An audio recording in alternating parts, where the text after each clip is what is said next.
네, 안녕하십니까. 방금 소개받은 우봉식입니다. 지난 2019년도에 12월 중국에서 코로나 바이러스가 처음에 이제 발견이 되고 나서 많은 사람들이 뭐 이거 금방 끝날 거야 뭐라는 식의 농담도 하고 곧 일상을 회복할 거라는 기대를 가지고 있었습니다. 그런데 이 코로나 바이러스가 예상과 달리 전 세계적으로 팬데믹으로 번지고 그렇게 됨으로써 이제 감염병 위기를 넘어서 경제 위기 그리고 또 우리 삶과 문화 전반이 변화되는 그런 놀라운 그 경험들을 저희가 하고 있습니다. 이 팬데믹이 과연 그러면 지역 중소병원들에는 어떻게 영향을 미칠 것이며 우리는 무엇을 준비해야 될 것인가를 생각해 보지 않을 수 없습니다. 오늘은 그런 부분에 대해서 이제 기본적인 팬데믹 이후의 보건의료 패러다임이 어떻게 쉬프트 될 것인가, 그리고 지역병원, 중소병원들은 특별히 어떤 것을 준비해야 될 것인가를 한번 돌아보는 그런 시간이 되겠습니다. 다음 슬라이드요. 네. 팬데믹 이후에 여러 그 기업들이 명암을 겪습니다. 코로나 팬데믹 가운데서 굉장히 사업이 번창한 기업들도 있고 반면에 굉장히 어려움을 겪고 있는 기업들이 있습니다.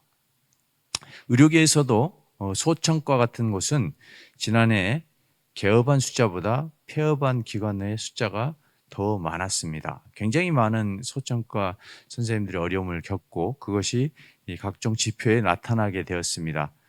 실제로 최근 그 국민건강보험공단에서 발표한 지난해 이 요양기관 종별 진료비 점유율 이 변화를 보니까 이 역대 그 최근 4년 동안에 이 요양 이 진료비 점유율이 전체적으로 한 10% 이상 매년 증가가 됐었는데 지난해에는 0.6% 증가에 그치고 있었습니다.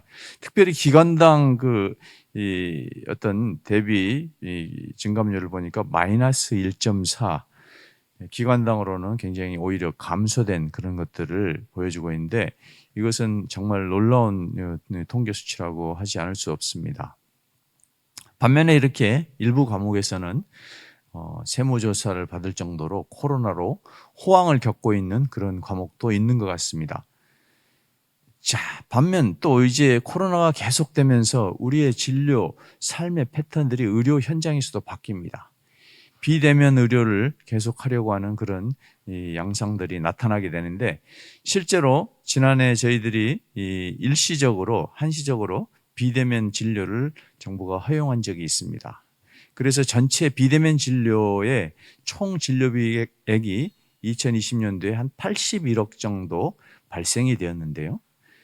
실제로 전체 기관의 한 10% 정도에 해당되는 7천여 기관이 비대면 진료를 참여했습니다. 그중에 의원급이 물론 기관 수로는 한 70%를 점하고 있습니다. 반면에 진료 건수로는 의원급이 한 47% 정도의 진료 건수를 기록하고 있고 병원급에서 더 많은 그런 진료를 이제 한 것으로 통계로 나타나고 있습니다. 이것에 대해서 좀 더 자세히 알아보기 위해서 심사평가원에서 이걸 분석하는 그런 연구를 수행한 적이 있습니다. 이 연구에서 그런 나타난 결과들을 토대로 어떻게 해서 이것이 그 활성화가 될 수 있었는가 봤더니 처음에는 단지 진찰료 부분만을 진료비에 반영을 했었는데 여러 가지 평가 시스템에서 이런 원격 진료, 원격 비대면 진료죠. 이런 것들을 평가 툴에 포함하게 되면서 급격히 지난 5월부터서 이제 2월에서 6월까지 사이 중에서 5월부터서 이게 급격히 늘기 시작하는 것들을 볼 수가 있습니다. 이것이 물론 한시적이긴 하지만은 시사하는 바가 상당히 있다고 볼 수 있겠습니다. 자, 상황이 이렇게 되다 보니까 금년 4월 달에 의사협회의 정기 대의원 총회에서도 의사협회 회원들이 정서가 변화되어 있는 것이 반영되었습니다. 과거 같으면은 의사협회에서나 의사 회원들의 정서가 원격 의료에 대해서는 굉장히 네거티브하고 굉장히 좀 반대가 강렬했습니다. 그런데 이번 정기 대의원 총회에서는 원격 의료가 앞으로 우리 시대의 상당 부분 도입이 불가피한 것 아닌가. 물론 대면 진료가 우선이 되겠지만은 원격 의료를 완전히 이렇게 우리가 도입을 차단하거나 또는 무시하거나 할 수 있는 상황은 아닌 게 아니냐, 이런 결론을 갖게 된 것 같습니다. 그래서 이 원격 의료 부분에 대해서도 의협집행부에 위임해 주자라고 이제 대의원회에서 위임을 하는 결론을 냈습니다. 상당히 많은 변화를 이제 느낄 수 있었습니다. 비즈니스 매거진 포춘에서는 2017년도에 앞으로 의료 산업 내에 4차 산업혁명이 도입된다면은 이러이러한 분야들이 굉장히 유력하게 또 활용이 될 수 있을 것이다라고 예측한 5가지 분야가 있습니다. 첫 번째가 알고리즘학이고, 두 번째가 차세대 캡슐이고, 세 번째 유전자 혁명, 네 번째 제약산업 혁신, 그리고 또 원격 의료가 이제 5가지가 되겠습니다. 특별히 4차 산업혁명이라는 것은 산업에는 4차 산업이 없습니다. 1차, 2차, 3차 산업으로 구성이 되어 있습니다. 그러나 이 3가지 1차, 2차, 3차가 단지 각 차원이 아니라 IT, 디지털 기술의 또 우리 삶의 그 패턴의 문화의 변화에 따라서 이것이 믹스되면서 새로운 형태의 산업혁명이 일어나고 있는 것이죠. 그래서 4차, 5차, 6차 여러 가지 형태의 산업혁명이 일어날 수 있는데, 많은 산업혁명 중에서도 특별히 보건의료 분야는 큰 산업혁명의 영향을 또 많은 과실을 누릴 수 있는 분야, 적용할 수 있는 분야라고 보고 있는 것이죠. 4차 산업혁명에 대해서 법에 나와 있는 정의가 이렇습니다. 인공지능 기술을 기반으로 하는 파괴적 기술들의 등장으로 상품이나 서비스의 생산, 유통, 소비 전 과정이 서로 연결되고 진흥화되면서 업무의 생산성이 비약적으로 향상되고 삶의 편리성이 극대화되는 사회경제적 현상, 이렇게 이제 이 4차 산업혁명에 대해서 정의를 하고 있습니다. 다시 말해서 이런 기존에 여러 가지 존재하고 있던 것들이 이 디지털이라는 그런 환경을 통해서 또 이 인공지능이라는 또 새로운 그 툴을 통해서 종횡으로 거리와 또는 이 시간을 이렇게 연결해가는 그런 형태의 산업혁명이라는 것이죠. 이런 4차 산업혁명에서 핵심 동력으로 이야기되고 있는 것이 한 5가지가 있습니다. 인공지능, 사물 인터넷, 빅데이터, 로봇, 3D 프린팅. 이 각 단어들 저희들이 너무 익숙하게 자주 들어오고 있는 단어입니다. 특별히 우리 인공지능이 의료 분야에서 도입된 왓슨 같은 경우는 상당히 우리가 많은 것들을, 새로운 것들을 이제 알게 되고 또 적용해가는 그런 형태의 삶으로 바뀌고 있는데, 4차 산업이 계속되면은 이 어떤 경제에서도 새로운 형태의 경제 패턴이 나타난다고 분석하고 있습니다. 그래서 나타나는 그런 형태가 셧인 이코노미라는 그런 용어가 나오는데요. 우리가 나라가 국가에서 그 코로나 확산을 방지하기 위해서 셧다운을 시켰죠. 강제적으로 이렇게 국가가 어떤 우리 국민들의 삶을 제한하게 되는 그런 조치를 하게 된 것이죠. 처음에는 그 안에서 굉장히 답답함을 느끼고 했는데, 사람들이 또 굉장히 우리 적응을 또 잘 해 나가면서 이제 그 다음 단계에 셧다운이 아니라 내가 스스로 하는 셧인 이코노미가 이제 생긴다는 것입니다. 스스로 어떤 온라인화를 넘어서 가상 공간으로 자기의 삶의 방식과 문화와 영역을 확장해 나가는 그런 현상들이 나타나게 된다는 것이고, 이제 재택근무나 이런 것들을 많이 하기 때문에 어떤 우리가 어느 곳을 도시를 가봐도 지금 그 주간에 시내 나가도 대중교통이나 이런 게 굉장히 예전하고 비교할 수 없을 만큼 저밀화되어 있습니다. 저밀 평탄화. 사람들이 대부분 이제 집에 머물러 있거나 각자의 또 공간에 이제 있으면서 업무를 보는 그런 특성으로 인해서 그런 것이죠. 그다음에 이제 언택트, 처음에는 언택트라고 했는데 이것이 이제 언택트를 넘어서 온택트로 이제 사회로 점점 변화되고 가속화된다는 것이죠. 온라인을 통해서 이제 서로 이제 하나가 되고 또 연결이 되는 그런 현상들을 말합니다. 한때 우리가 공유 경제가 상당히 많은 그런 사회적인 그런 주목을 받았었는데 코로나가 터지고 나니까 공유 경제에 대한 공유 뭐 차량을 공유하거나 이런 것들이 다 이제 원천적으로 어렵게 되게 된 것이죠. 그래서 이제 공유 경제라는 것이 새로운 형태의 그 경제, 독점적 전유 이런 모습으로 출현하게 된다. 이 네 가지가 이제 셔딘 이코노미에서 나타나는 특징이라고 말하고 있습니다. 자, 그러면 우리가 이런 그 코로나로 인한 그 경제, 사회적인, 문화적인 변화가 헬스케어에서는 어떻게 적용이 되어질 수 있고 변화가 나타날 수 있을 것인가?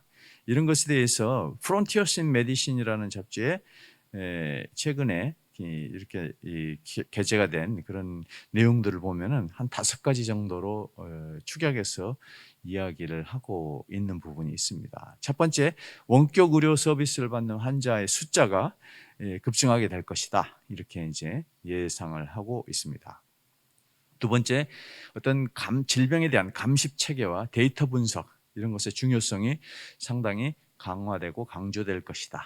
그다음에 세 번째, 국가 차원에서 법 제도적인 의료 관리 체계를 구축하게 될 것이다. 뭐 이런 예상. 그리고 원격 건강 관리를 위한 커뮤니케이션 기술 혁신과 기기 개발이 이어질 것이다. 다섯 번째로 과학적 협업과 위기 대응 준비를 위한 재정적 새로운 모델이 나타나게 될 것이다. 이렇게 예상을 하고 있는 것입니다. 자, 그러면은 이것이 진정 이제 우리 포스트 코로나 시대에 팬데믹 이후에 의료 패러다임에 어떻게 적용되어지고 변화된 양상으로 나타날 것인가, 메이저 패러다임 시프트가 어떻게 나타날 것인가, 이런 부분들을 한번 예상을 해 보는 것이 필요할 것 같습니다. 이미 국가가 상당 부분 감염병 관리 체계 거버넌스 기능을 강화시켰습니다. 많은 규제를 만들고 통제를 만들고 뭐 여러 가지 적용하고 있습니다. 아마 해외에 나갔다 오신 분들은 자가격리 안전보호 앱을 경험해 보신 분들은 아마 금방 얼마나 현재 그런 디지털 기술이 우리의 삶에 영향을 미치고 있는지 정말 아주 리얼하게 경험을 하셨을 것 같습니다. 제한된 공간에서 어떻게 관리가 되는가, 국가가 개개인을 어떻게 관리하는가, 뭐 아주 잘 보여주고 있습니다. 두 번째로 원격 모니터링과 개인 맞춤형 건강 관리 시스템이 이제 나타나고 있는데, 최근에 이런 글로벌 기업들이 원격으로 건강 관리 회사를 앞다투어 창업하고 있는 것들을 저희가 볼 수 있습니다. 다시 말해서 의료 분야가 병원에서 병원 밖으로 시장이 확장되고 있는 그런, 또 질병 중심에서 건강 예방 중심으로 점점 더 확장되고 있는 그런 양상들을 보여주고 있습니다. 이것이 단지 한순간의 일시적인 그런 패러다임의 변화로 보여지지는 않습니다. 세 번째로 개인 건강관리의 책무가 강화될 것으로 예상합니다. 이 방역 수칙 어기면은 요즘 뭐 과태료도 물고, 심지어는 그로 인해서 발생되는 여러 가지 비용에까지도 청구가 들어가거나 또는 뭐 이런 구상권이 들어가는 그런 문제들 이미 언론을 통해서 많이 보도되고 있습니다. 개인이 어떻게 공중에 위해를 끼칠 수 있을 것인가에 대해서 감염병을 통해서 많은 것들이 나타나게 되면서 개인의 건강관리 책무가 강화되고 있을 것으로 보는 것이죠. 네 번째, 호흡기 질환 발생 빈도는 분명히 감소할 것으로, 특별히 감염성 질환이 앞으로 호흡기에서는 많이 감소하지 않겠나 이렇게 예상을 해봅니다.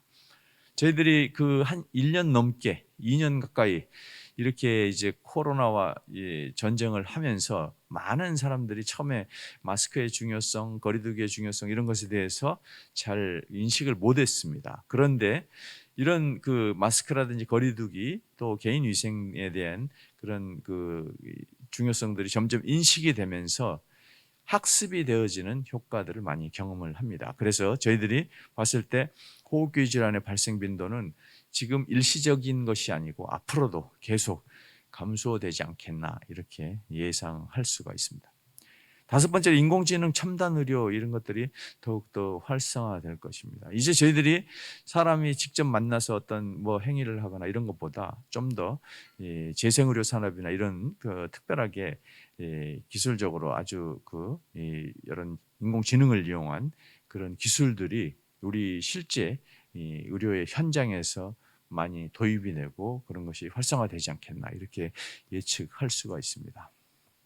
자, 참 이렇게 엄청난 변화의 패러다임, 이건 체인지가 아니고 쉬프트입니다. 쉬프트. 체인지라는 것은 어떤 자그마한 그런 마이너한 거지만은 이제 쉬프트는 대변혁입니다. 대변혁이고 우리 삶의 큰 부분이 아주 크게 축이 바뀌는 그런 현상들이 나타나게 되는 것이죠. 실제로 그 국민은행에서 작년에 아주 흥미로운 그런 인사 시스템을 적용을 시켜봤다고 합니다. 작년에 9월에 있은 하반기 국민은행 인사 시스템에서 그전에는 인사 담당자가 그 직원들의 주소를 기반으로 해서 이제 직원들 아주 많잖아요. 그 많은 숫자의 직원들 3천여 명 넘는 직원들을 일일이 이제 인사를 이렇게 했다고 합니다. 그러고 나면은 이제 인사 이후에 많은 그 항의에 시달리느라고 굉장히 어려움을 겪었는데 지난해에는 주소뿐만 아니라 그 각 직원들의 취미, 각종 그 원하는 바, 뭐 이런 것들을 교통, 이동수단, 뭐 이런 다양한 정보를 한 30여 가지를 더 추가를 해서 AI 그 프로그램에 돌려서 AI가 딱 1분 만에 그 직원 3,000명의 인사를 해버린 겁니다. 평직원들. 지점 어디가 당신 좋겠고, 어디로 가는 게 좋겠고, 뭐 어떤 형태의 일을 하는 게 좋겠고. 그리고 나서, 이 AI 인사 이 시스템에 대해서 불만을 이야기한 사람이 단 한 명도 없었다고 합니다. 국민은행은 이러한 인사 시스템을 앞으로 지점장 또 그 이후에 여러 가지 그 분야에도 확대하겠다 이렇게 이제 발표를 한 바가 있습니다. 참 이렇게 보면은 자 우리가 이 의사들이 다 또 앞으로 무엇을 할 것인지 정말 뭐를 해야지 헤쳐나갈 것인지 참 염려스럽지 않고 미래가 암담해 보이기까지 합니다. 이제 그런데 이런 것에 대해서 앞으로 이 AI나 이런 각종 그 디지털 세계를 극복하고 또는 공존해 나가는 방식으로 그 이지성 작가 디지털 인공지능에게 지배되지 않는 8가지 방법이라는 그 책을 썼습니다. 근데 그 책의 후속작으로 에이트 싱크라는 책을 이제 써서 흥미롭게 읽어봤었는데 여기에서 그 작가가 말하고 있는 것이 이런 창조적 생각과 창의력과 그다음에 이제 이런 생각의 힘을 많이 강조를 합니다. 그래서 어떤 생각을 통해서 우리가 삶의 그런 것들을 단지 기계적으로 반복되는 것이 아니라 어떤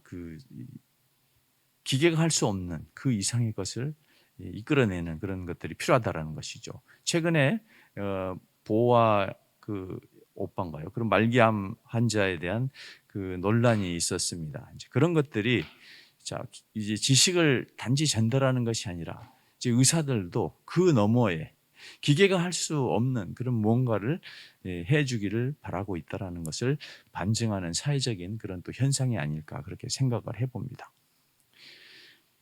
이렇게 메이저 체인지, 시프트에 이어서 마이너 체인지는 어떤 것이 있을까? 실제 우리 삶에서 일어나는 여러 가지 현상들을 한번 분석을 해보겠습니다. 제도적인 부분이 이제 주로 되겠습니다.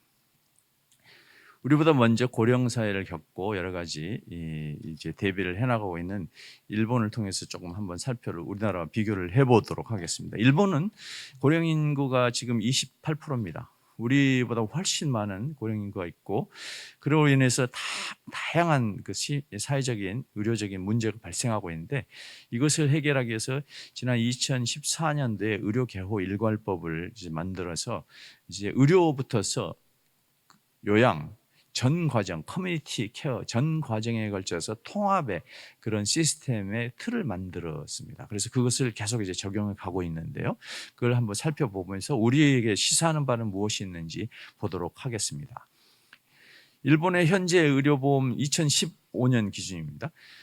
상태가 의료기관이 이렇게 컵 모양으로 되어 있습니다. 가분수 컵 모양, 급성기, 고도급 그 급성기가 많고 요양병동이 일부가 있는 그런 형태가 되어 있었는데, 이것이 앞으로 의료비 증가라든지 각종 문제에 효율적으로 의료 문제에 제대로 대처하기 어렵다라는 결론을 이르게 돼서 그동안 2000년대 중반부터서 지속적으로 연구를 해옵니다. 그래서 그 결론이 2014년도에 사회보장심의회에서 어떤 수가 개정하면서 일본 의료가 2025 모델로 가자고 결론을 이제 도출하게 됩니다. 그래서 결국은 지금의 가분수 형태, 급성기, 고도급성기가 많은 형태를 이제 그 과거에는 이제 급성기와 요양만 있었죠. 이것을 급성기를 세분화해서 고도급성기, 급성기, 회복기로 나누고 요양을 가져가면서 외래와 재택으로 가져간다. 이것이 이제 기본 개념이 되었습니다. 그래서 총 그 병상 수는 현 2013년 기준으로 134만 병상에서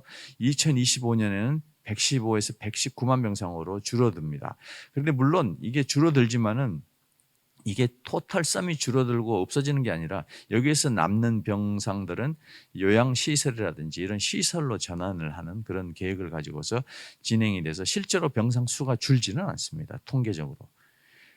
자, 이렇게 해서 보니까 의료기관만 놓고 띄워보니까 이렇게 이제 2015년도에 15.8%의 고도급성기가 2014 급성기가 47% 이렇게 돼 있었는데, 이제 이것이 2025년이 되면은 10%, 33%, 31%, 23%로 이제 변화된다는 것입니다. 그렇게 했을 때 의료비가 어떻게 되는가? 2015년도에 고도급성기가 전체 그 4조 엔 정도, 4조 5천억 엔 정도, 그래서 24% 정도를 차지하고 급성기가 10조 엔 정도가 돼서 54%를 차지했는데 점점 줄여서 이렇게 줄어든다는 것입니다. 그거 대신에 회복기가 늘어나고 이제 이렇게 가져간다라는 것이 개혁의 패러다임입니다. 그리고 실제 그렇게 해서 이제 진료비 한 것을 그래픽으로 나타낸 것입니다. 개혁 전후 의료비의 퍼센테이지를 또 이렇게 표로 나타낸 것입니다. 우리나라가 어떻습니까? 우리나라는 지금 상급 종합병원, 종합병원의 그 진료비가 병상 수는 불과 6% 남짓이지만은 그 진료비 차지하는 비율을 보면 어마어마합니다. 굉장한 그 포션을 차지하고 있습니다. 그래서 상급 종합과 종합병원을 한 고도급성기에 그 해당된다고 보고 나머지 병원에서부터서를 급성기라고 보고 현재 우리나라는 회복기가 없습니다. 요양병원에 만성기가 이제 있는 것이죠. 그래서 병상수를 이렇게 분포한다고 봤을 때 이렇게 기능벽으로 보면은 이렇게 비율이 22, 35, 43%가 되고 있는 것이죠. 그 진료비는 어떻습니까? 자, 고도급성기가 무려 43%입니다. 아까 일본의 그 경우하고는 비교가 안 될 만큼 높은 비율을 차지하고 있습니다. 급성기가 47%, 회복기는 없고 만성기가 8.7% 이렇게 차지하고 있습니다. 예, 그걸 그래픽으로 나타낸 것입니다. 자, 우리나라하고 일본하고 한번 비교를 제가 해서 봤습니다. 병상 수는 우리나라가 2020년 기준으로 21%, 일본은 이제 2015년 기준으로 15%. 그런데 일본은 더 줄입니다. 이게 10%로 줄입니다.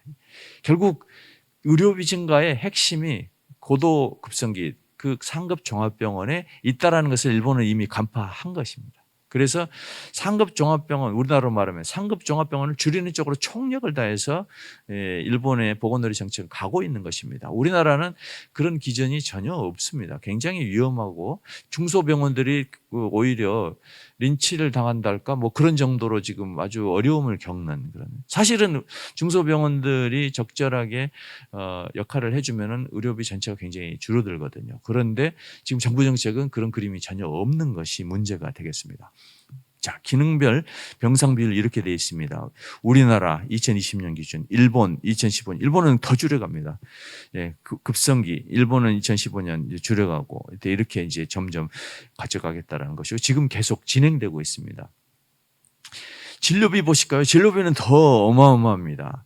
고도급성기가 43.54%라고 그랬죠. 일본은 15년에도 24%에 불과했습니다. 그런데 이제 더 줄여가겠다는 것이고 점점 이쪽으로 회복기나 급성기로 이제 병원이 전환을 하면은 인력이나 이런 기준들이 낮아지기 때문에 수익이 더 나게 됩니다. 회복기 그 병원들이 일본에서. 그래서 일본에서는 회복기를 많이 하려고들 병원들이 굉장히 노력하고 바꿔가고 있습니다. 그래서 많이 늘고 있습니다. 지금 현재 외과 수술 후, 뭐 내과적인 응급처치 후 이렇게 회복해서 회복하는 그런 질환들, 또 지역 사회에 있다가 컨디션이 저하돼서 다시 이렇게 일시적으로 입원하는 그런 경우들이 이제 거기에 해당되는 회복기 병원이 되겠습니다. 그 중에 재활병원도 있는데 그거는 아주 일부 포션이고 대부분은 내과나 외과적인 수술 후에 오는 그런 질환들로 입원하는 병상들이 대부분입니다.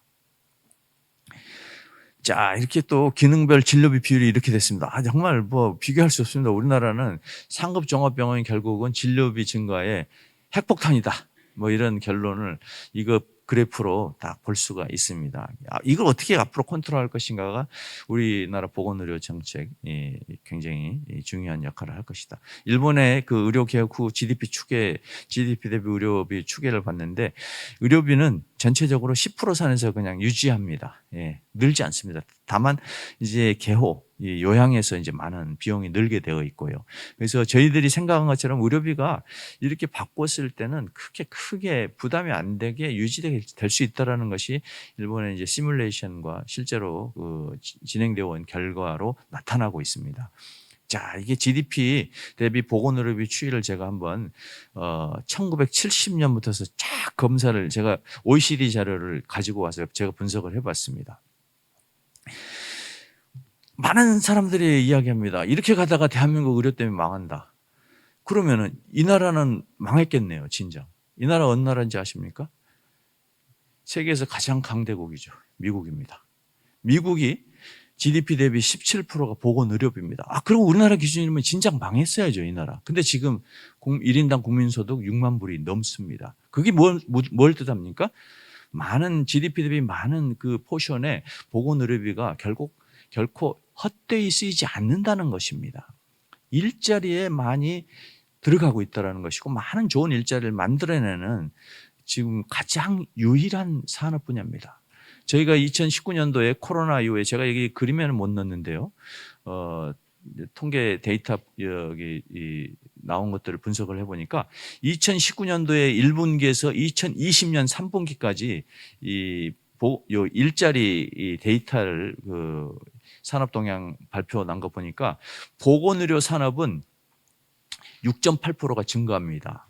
78만 자리인가 거기서 84만 개로 늘어나고 제조업은 전체적으로 1.4%가 감소합니다. 그러니까 지금 코로나 이후에 유일하게 일자리가 늘고 있는 분야가 보건의료 산업인 것입니다. 그 보건의료 산업에서 특별히 많은 역할을 담당하고 있는 분야가 중소병원하고 의원급이었습니다. 실제로. 많은 일자리를 늘어났어요. 상급 종합병원 별로 일자리 안 늘어났습니다. 그러니까 이것이 뭘 의미하냐는 것이죠. 그리고 밑에 나라들도 한번 볼까요? 여기에 있는 나라들이 이제 제가 글씨가 작지만 읽어드리면 오스트레일리아, 그 다음에 독일, 그 다음에 뭐 여기 프랑스, 우리가 알고 있는 캐나다, 프랑스, 독일, 이태리 뭐 이런 나라들입니다. 우리가 잘 알고 있는 주요 국가들인데요. 이 나라들이 일정 기간 이상 가면은 보건의료비가 증가하지 않습니다. 자, 이게 뭘 뜻하냐는 거죠. 지금 우리가 이제 막 올라가는 것은 이게 우리나라인데요. 올라가는 것은 그 전에 이 나라들의 여기에 해당되는 것이죠. 우리도 이제 어느 시점까지 가면은 늘어나지 않습니다. 이제 일정하게 국가의 건강, 일자리에 기여하면서 국민의 건강을 지켜낼 수 있는 그런 역할들을 하게 된다는 것입니다. 그래서 저희들이 이런 것들을 주장해야 되는데 실제 이것을 일본이 이런 의료 개혁을 하면서 수치화로 분석을 해납니다. 일본의 경제학자 이토미츠 하루라는 분이 1982년도에 주장을 합니다. 고령화를 자꾸 이야기하면서 겁주지 마라.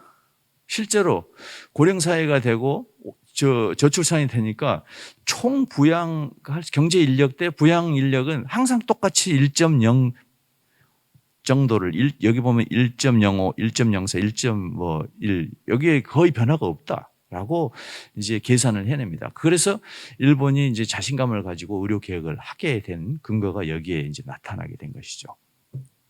자, 우리가 이제 포스트 코로나 팬데믹 이후에 여러 가지 상황들을 맞이해서 걱정도 많습니다. 어떻게 할 것인지 참 불안하기도 합니다. 그러나 저희들이 이런 그 보건의료 산업은 분명히 국가의 앞으로 이 기축 그 산업으로 성장할 수 있다라는 확신을 갖고 이것이 또 병원을 의료 현장을 넘어서 이제 건강관리에 지역사회까지 의료기관들이 같이 뛰어들어가야 되는 그런 이 시대를 우리가 맞이하고 있다. 지역병원이 그런 역할에 있어서 굉장히 중요한 역할을 하게 될 것이다.